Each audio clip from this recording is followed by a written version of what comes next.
नमस्कार. श्री स्वामी समर्थ सर्वांना. कसे आहात? मी पण मस्त आहे. आज सकाळची सुरुवात सकाळी 6:00लाच झालेली होती आणि हे गोठ्यात गेले. नंतर मी दूध वगैरे तापवलं. घरातील झाडलोट चाललेलीच होती आणि दूध तापल्यानंतर मी ह्यांना फोन केला, की चहा पिणार आहात का आत्ता? तर हे म्हटले, "हो ठेव, थंडी खूप आहे बाहेर." मग हे देखील आले. त्यांना गरम-गरम चहा करून दिला आणि तुम्ही बघू शकता दूध आमचं घरचंच असतं, त्यामुळे विकतचं काही आणावं लागत नाही. आणि आज मी साखरेचा चहा ठेवलेला. रोज आमचा गुळाचा चहा असतो. गूळ संपल्यामुळे आज साखरेचा ठेवलेला. तर साखरचा आणि गुळाचा काय प्रॉब्लेम माहिती आहे, गुळाचा चहा खूप छान लागतो आणि भरपूर जणी मला विचारतात, की "तुझा गुळाचा चहा कसा फाटत नाही? फक्त दूधच वापरतेस तरी." तर मी जेव्हापासून करते ना, गुळाच्या पावडरचा करून ह्याचा गुळाचं करू, कधी म्हणजे आजपर्यंत चहा फाटला नाही आहे आणि चहा खूप छान होतो. त्यामुळे मी त्याच पद्धतीने बनवते आणि तुमच्याबरोबर देखील नक्की मी एकदा गुळाच्या चहाची रेसिपी शेअर करेन आणि ह्यांना देखील मी हा चहा दिला. नंतर भरपूर जणांनी मला सांगितलेलं माझ्या मैत्रिणी म्हणायच्या, की "तू रोजचे व्लॉग्स टाकतेस, तर तुझी डेली रुटीनचे पण टाकत जा." म्हणून मी म्हटलं, की चला आज तुमच्याबरोबर शेअरच करते डेली रुटीनचे पण. तर हे कांद्याच्या बियापासून बनलेलं तेल आहे. जे की मी आत्ता यूज करते आणि खूप छान रिझल्ट आहे. थंडीमध्ये तर बेस्ट आहे. कारण थंडीमध्ये तुम्हाला माहिती आहे खूप केस गळतात आणि बघू शकता ही पुढची केस माझी पूर्ण गेलेली. तर ह्या तेलामुळे केस पुन्हा यायला सुरुवात झाली. जर तुम्हाला देखील हे तेल पाहिजे असेल तर त्याची लिंक म्हणून ह्याच्यामध्ये कमेंटमध्ये तुम्ही टाका. मी तुम्हाला ह्याची लिंक वगैरे पाठवेन आणि खूप छान तेल आहे. आज मी लावलं कारण रोज-रोज काही लावणं शक्य होत नाही आणि उद्या रविवारच आहे म्हटलं आज लावावं म्हणजे उद्या केस धुता येतील. आणि हे पण मी एक क्रीम रोज वापरते. सकाळ संध्याकाळ कधी देखील तुम्ही लावू शकता. ही टोटल रिपेअरची क्रीम आहे. ह्याची पण लिंक हवी असेल तर तुम्ही टाईप करा. स्किनवर जे ब्लॅक आपले डॉट्स असतील किंवा व्हाईट हेड्स, ब्लॅक हेड्स खूप झालेले असतील आणि डल दिसते आपली स्किन किंवा असे सुरकुत्या पडल्यागत झाले असेल तर त्याच्यासाठी ही बेस्ट क्रीम आहे. त्याचबरोबर ह्या दिवसामध्ये थंडीमध्ये तुम्हाला माहिती आहे की भरपूर आपले ओठ वगैरे आहेत ते फाटतात. त्यामुळे लिप बाम मी रोज लावते आणि बाकी काही लावत नाही एवढं. आणि टिकली लावली, सर्व झाले. आता म्हटलं बाकीचं आवरावं. अंथरुण काढायची राहिलेली, ती काढून मी लावून ठेवली.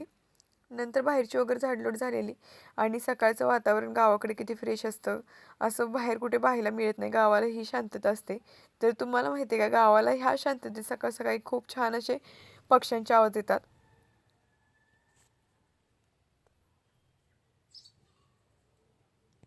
तर ऐकलं ना, खूप छान असा आवाज येतो पक्ष्यांचा वगैरे आणि ही चुलत सासऱ्यांनी लावलेली झाडे होती आणि आळू पण आहे, त्यांनीच लावलेली.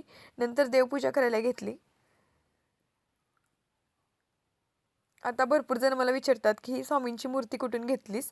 तर एकदा असं सातारला एक्झिबिशन चालू होतं. त्यावेळेस मी आणि माझे मिस्टर गेलो होतो. त्यावेळेस ही मूर्ती घेतलेली आणि खरं सांगू का ह्या मूर्तीमुळे ना स्वामी साक्षात आपल्या घरात आहेत असं मला वाटतं. आणि आज अर्थात शनिवार होता त्यामुळं कालभैरवाष्टक घेतलं. पिवळी मोहरी मी हातामध्ये धरलेली कारण जी नकारात्मकता असते किंवा निगेटिव्ह एनर्जी असते, ती कालभैरवाष्टक म्हणून जर आपण घरामध्ये आजूबाजूला टाकली तर ती निगेटिव्ह एनर्जी आपल्या घरामध्ये येत नाही.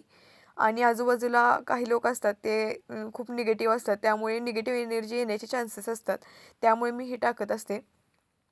आता मी म्हणजे वालाच्या ज्या शेंगा आहेत, त्याची भाजी बनवत आहे. गुरुवारीच बनवायची होती, पण आमच्या इथे कार्यक्रम असल्यामुळे ती बनवता आली नाही. तर मी वालाची शेंग आणि पावट्याची शेंग सोलून घेतली. पावट्याची आमटी बनवायची होती. तर कढईमध्ये तेल टाकलं, त्याच्यामध्ये जिरं मोहरी टाकली. कढीपत्ता असेल तर कढीपत्ता पण टाकू शकता आणि खोबरे लसूणची जी पेस्ट बनवतो ती टाकली. घाटी मसाला टाकला आणि वालाची शेंग छान स्वच्छ धुवून ह्याच्यामध्ये टाकली. कोणताही गरम मसाला टाकू शकता. चवीनुसार मीठ टाकायचे. छान भाजी परतून घ्यायची आहे. आणि याच्यामध्ये थोडंसं पाणी टाकायचं आहे शिजण्यासाठी. नंतर वर झाकण ठेवून साधारण 5-10 मिनिटं आपल्याला शिजून द्यायची आहे. शिजल्यानंतर शेंगदाण्याचं कूट टाकायचं आणि गरमागरम खायला घ्यायची. आता ह्याच्यामध्ये बारीक चिरलेले टोमॅटो देखील तुम्ही असे वरून टाकू शकता जर तुम्हाला आवडत असेल तर. काय होतं मी जरा मोठे-मोठेच टाकते कारण ह्यांना काही टोमॅटो आवडत नाही आणि मला आवडतं त्यामुळे मी माझ्या साईडला काढून घेते मग ते टोमॅटो त्यांना आवडत नसतील तर.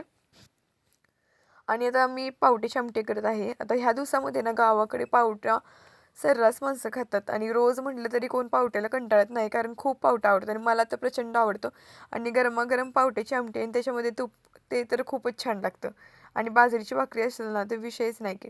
मग काही अशा पद्धतीने पावट्याची आमटी बनवली. तुम्हाला आजचा व्लॉग कसा वाटला